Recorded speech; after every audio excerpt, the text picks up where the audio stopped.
एक ऐसा सवाल जो शायद आज आप कह सकते हैं 18 से 25 साल के हर युवा के दिमाग में घूम रहा है। वर्ल्ड इकोनॉमिक फोरम की एक रिपोर्ट कहती है कि 2030 तक आज की 40% स्किल्स मतलब बेकार हो जाएंगी, पूरी तरह से बदल जाएंगे। बिल्कुल जी। और 2030 कोई बहुत दूर नहीं है। इसका मतलब तो ये हुआ कि जो डिग्री या कोर्स आज कोई कर रहा है, हो सकता है ग्रेजुएशन वाले दिन ही उसकी आधी वैल्यू खत्म हो जाए। हाँ, ये एक बहुत ही डरावनी सोच है। तो सवाल ये नहीं है कि कौन सी नई कोडिंग लैंग्वेज सीखनी है या ग्राफिक डिजाइनिंग। असली सवाल ये है कि क्या सीखने का कोई ऐसा तरीका है, दिमाग को तैयार करने का कोई ऐसा तरीका जो कभी पुराना ना हो। और यही वो बेचैनी है जिसे हम आज समझने की कोशिश करेंगे। हमारे पास जो विश्लेषण है वो इसी सवाल की गहराई में जाता है। ये सिर्फ क्या सीखें की एक लिस्ट नहीं है, ये एक पूरा मेंटल मॉडल है, एक ऑपरेटिंग सिस्टम है। Operating system? हाँ, एक ऐसा ऑपरेटिंग सिस्टम जो किसी को भी एआई के इस दौर में सिर्फ सर्वाइव करने में नहीं बल्कि आप कह सकती हैं आगे बढ़ने में मदद कर सकता है। आज की हमारी बातचीत का मकसद इसी ऑपरेटिंग सिस्टम को डिकोड करना है। चलिए इस डिकोडिंग को एक बहुत ही जाने पहचाने किरदार से शुरू करते हैं। मान लीजिए उसका नाम आरव है, 20 साल का है और भविष्य को लेकर थोड़ा घबराया हुआ है। जैसा कि आज ज्यादातर युवा हैं। हाँ, तो वो एक ऑनलाइन वीडियो एडिटिंग का कोर्स सीखने बैठता है क्योंकि उसने सुना है कि इसमें बहुत स्कोप है। लेकिन 10 मिनट बाद ही फोन पर एक नोटिफिकेशन आता है और अगले 1 घंटे तक वो इंस्टाग्राम रील्स की दुनिया में खो जाता है। ये कहानी घर घर की है, आरव अकेला नहीं है। बिल्कुल। और यहीं से हमारी पहली और सबसे जरूरी स्किल की बात शुरू होती है, फोकस, या जिसे विश्लेषण में डीप वर्क कहा गया है। देखिए, आज के दौर में जानकारी या स्किल वो दुर्लभ नहीं है। मतलब YouTube पर हर चीज का ट्यूटोरियल मौजूद है। जो चीज दुर्लभ है वो है बिना भटके किसी एक चीज पर घंटों तक ध्यान लगाने की क्षमता। सही बात है। जिसके पास ये क्षमता नहीं है उसके लिए दुनिया का सबसे अच्छा कोर्स भी मतलब बेकार है। तो आरव जैसे लाखों युवाओं के लिए इसका हल क्या है? क्योंकि ये सिर्फ विल पावर की बात तो नहीं है। हमारे आसपास की पूरी डिजिटल दुनिया ही हमारा ध्यान भटकाने के लिए डिजाइन की गई है। इसका हल विल पावर से नहीं, एक सिस्टम बनाने से आता है। और विश्लेषण में एक बहुत ही शक्तिशाली सिस्टम का जिक्र है, पोमोडोरो टेक्निक। अच्छा, पोमोडोरो, मैंने सुना इसके बारे में। 25 मिनट काम, 5 मिनट ब्रेक, है ना? हाँ, पर ज्यादातर लोग इसे सिर्फ एक टाइम मैनेजमेंट ट्रिक समझते हैं, पर ये उससे कहीं ज्यादा गहरा है। गहरा किस मायने में? ये असल में दिमाग की केमिस्ट्री के साथ काम करता है। जब आप अपने दिमाग को कहते हैं कि तुम्हें बस 25 मिनट के लिए फोकस करना है, तो किसी बड़े काम को शुरू करने का जो वो एक मानसिक बोझ होता है ना, हाँ, जो टालम टोल वाली फीलिंग होती है, बिल्कुल, वो हिचकिचाहट लगभग खत्म हो जाती है। दिमाग को लगता है बस 25 मिनट ही तो है, ये तो मैं कर सकता हूँ। और वो 5 मिनट का ब्रेक आपके दिमाग को एक तरह का रीसेट देता है, जिससे अगली 25 मिनट की स्प्रिंट के लिए आप फिर से तरोताजा महसूस करते हैं। वाह, मैंने कभी इसे इस तरह नहीं सोचा था। तो ये सिर्फ टाइम मैनेजमेंट नहीं बल्कि एक तरह से अपने दिमाग को ही हैक करना है ताकि वो हमारे हिसाब से चले। एग्जैक्टली, ये आपके फोकस की मसल के लिए एक जिम वर्कआउट जैसा है। तो इसका मतलब है कि आरव को कोई भी नई स्किल सीखने से पहले उसे सबसे पहले फोकस करना सीखना होगा। बिल्कुल, उसे 25 मिनट के लिए अपना फोन दूसरे कमरे में रखना होगा, सारे नोटिफिकेशंस बंद करने होंगे, और ये अनुशासन बनाना ही पहला कदम है। जब वो ये कर लेता है तब वो आज के सबसे शक्तिशाली और सबसे डरावने टूल का सामना करने के लिए तैयार होता है। एआई, वो टूल जो आरव जैसे युवाओं को लगता है कि उनकी नौकरी खा जाएगा। हाँ, ये डर तो बहुत असली है। लेकिन इतिहास हमें एक बात सिखाता है, जब कारें आई तो घोड़ा गाड़ी चलाने वाले बेरोजगार हुए, पर ड्राइवर, मैकेनिक, रोड बनाने वाले, एक पूरी की पूरी नई इंडस्ट्री खड़ी हो गई। एआई के साथ भी यही हो रहा है। तो सवाल ये नहीं है कि एआई नौकरी लेगा या नहीं, सवाल ये है कि आप एआई के कंज्यूमर बनेंगे या कोलैबोरेटर। एआई कंज्यूमर और एआई कोलैबोरेटर, ये एक बहुत ही दिलचस्प अंतर है। मतलब जो हम में से ज्यादातर लोग HIGPD से जोक्स लिखवाते हैं या मिडजर्नी पर मजेदार तस्वीरें बनाते हैं, वो अनजाने में सिर्फ एआई कंज्यूमर है। हाँ, वो एआई का इस्तेमाल सिर्फ मनोरंजन या आप कह सकती हैं सतही जानकारी के लिए कर रहे हैं। लेकिन एक कोलैबोरेटर वो एआई का इस्तेमाल अपनी क्षमताओं को 10 गुना बढ़ाने के लिए करता है। कोई उदाहरण दे सकती हैं? चलिए आरव के उदाहरण पर वापस आते हैं। मान लीजिए उसे डिजाइनिंग का डी भी नहीं आता, एक एआई कंज्यूमर लिखेगा एक यूट्यूबर के लिए थंबनेल बनाओ, और नतीजा बहुत ही साधारण सा आएगा। हाँ, बहुत जेनेरिक। लेकिन एक कोलैबोरेटर एक प्रो की तरह प्रॉम्प्ट लिखेगा। वो लिखेगा एक वाइब्रेंट और हाई कंट्रास्ट यूट्यूब थंबनेल बनाओ जिसमें एक युवा भारतीय छात्र आश्चर्यचकित चेहरे के साथ लैपटॉप को देख रहा हो, बैकग्राउंड में उड़ते हुए कोड के सिंबल हो, टेक्स्ट एआई सीख कर कमाए 1 लाख बोल्ड पीले रंग में हो और थोड़ा क्लिकबेट स्टाइल में हो। अरे वाह, फर्क तो साफ दिख रहा है।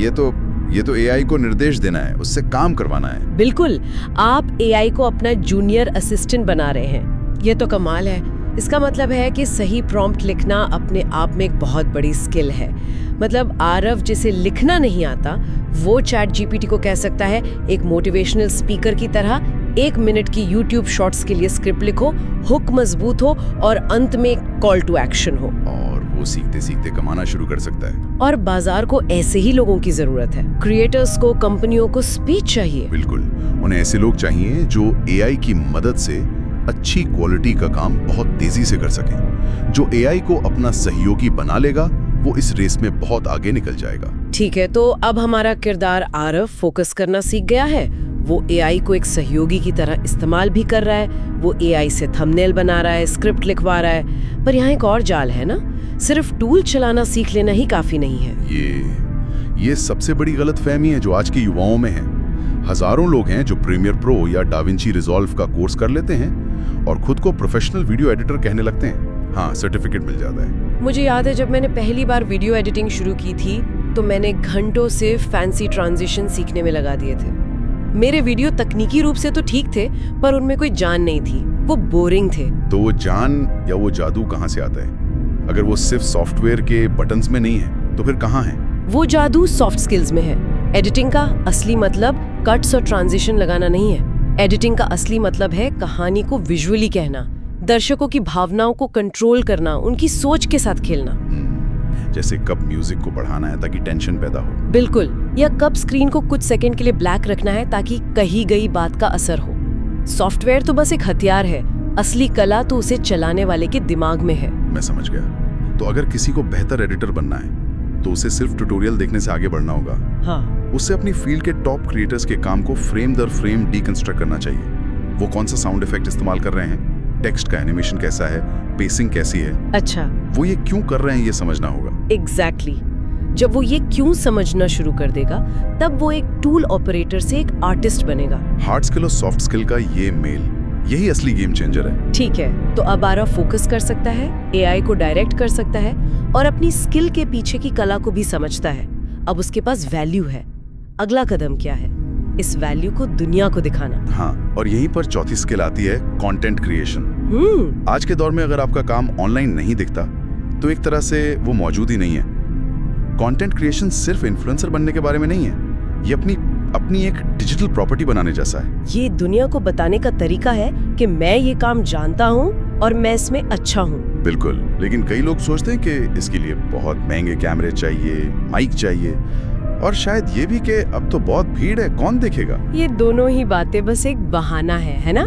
सोर्स में क्रिएटर ने खुद अपना उदाहरण दिया है कि कैसे उसने एक साधारण से फोन और 800 रुपए के माइक से शुरुआत की थी। तो उपकरण जरूरी नहीं है, इरादा जरूरी है।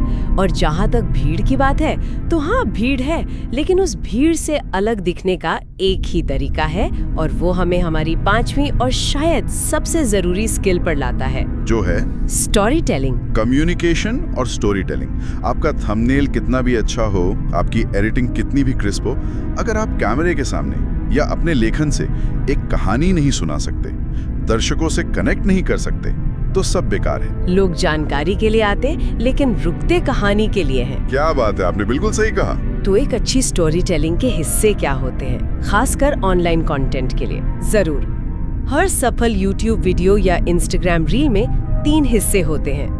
पहला, हुक, वीडियो के पहले 3 सेकंड जो दर्शक को रोक दे। हाँ, यहाँ आप एक सवाल पूछते हैं या एक चौंकाने वाला दावा करते हैं, जैसे आप पिछले 5 सालों से गलत तरीके से जिम जा रहे हैं। दूसरा हिस्सा है जर्नी, यहाँ आप अपनी बात को सबूतों, उदाहरणों के जरिए समझाते हैं। और तीसरा और सबसे अहम हिस्सा है पे ऑफ या सॉल्यूशन। मतलब दर्शक को वो वैल्यू देना जिसके लिए वो आया था। बिल्कुल, उसे लगना चाहिए कि उसका समय बर्बाद नहीं हुआ। जो इस स्ट्रक्चर को समझ गया वो किसी भी फील्ड में अपनी बात लोगों तक पहुंचा सकता है। तो ये पांचों स्किल्स एक दूसरे से जुड़ी हुई हैं। ये एक चेन की तरह है। फोकस के बिना आप कुछ सीख नहीं सकते। एआई के बिना आप आज की रफ्तार से मुकाबला नहीं कर सकते। सॉफ्ट स्किल के बिना आपके काम में गहराई नहीं आएगी। कंटेंट क्रिएशन के बिना आपकी वैल्यू किसी को दिखेगी नहीं। और स्टोरी टेलिंग के बिना आपका कंटेंट किसी से जुड़ेगा नहीं। आपने ऐसे खूबसूरती से समेट दिया, यही वो पूरा ऑपरेटिंग सिस्टम है। तो इस पूरी चर्चा का सार क्या है? अगर किसी को कल से ही शुरू करना हो तो वो 5 कदम क्या होंगे? एक एक्शन ब्लूप्रिंट। आज ही पोमोडोरो टेक्निक से शुरुआत करें। 25 मिनट के लिए बिना भटकाव के काम करने का अनुशासन बनाएं। ये आपकी नींव है। ठीक है। दूसरा, एआई को एक सहयोगी के रूप में अपनाएं। आज ही चैट जीपीटी पर जाकर एक प्रो लेवल का प्रॉम्प्ट लिखने की प्रैक्टिस करें। एआई कंज्यूमर नहीं, कोलैबोरेटर बने। तीसरा, अपनी चुनी हुई स्किल में सिर्फ टूल चलाना न सीखें, उसके पीछे की कला को समझें, क्यों ऊपर फोकस करें। कंटेंट बनाना शुरू करें, शर्माएं नहीं। जो भी आप सीख रहे हैं उसे छोटे छोटे वीडियो या पोस्ट के जरिए दुनिया के साथ साझा करें।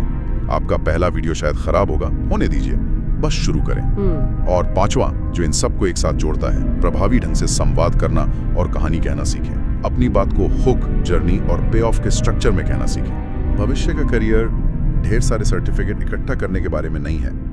ये एक ऐसा अनुशासित और रचनात्मक दिमाग बनाने के बारे में है जो किसी भी नई टूल को तेजी से सीख सके, बदलती दुनिया के साथ खुद को ढाल सके और अपनी एक अलग पहचान बना सके। ये जानकारी के एक पैसिव कंज्यूमर से वैल्यू के एक एक्टिव क्रिएटर बनने का सफर है। बिल्कुल। और जाते जाते सोचने के लिए एक विचार छोड़ जाते हैं। आज आप जो स्किल सीख रहे हैं, क्या वो उन 40% में है जो कुछ सालों में बदल जाएगी? और अगर हाँ, तो इससे भी जरूरी सवाल ये है, क्या आपके पास वो मानसिक ऑपरेटिंग सिस्टम और लचीलापन है कि जब वो स्किल बदले तो आप भी उसके साथ बदल सके?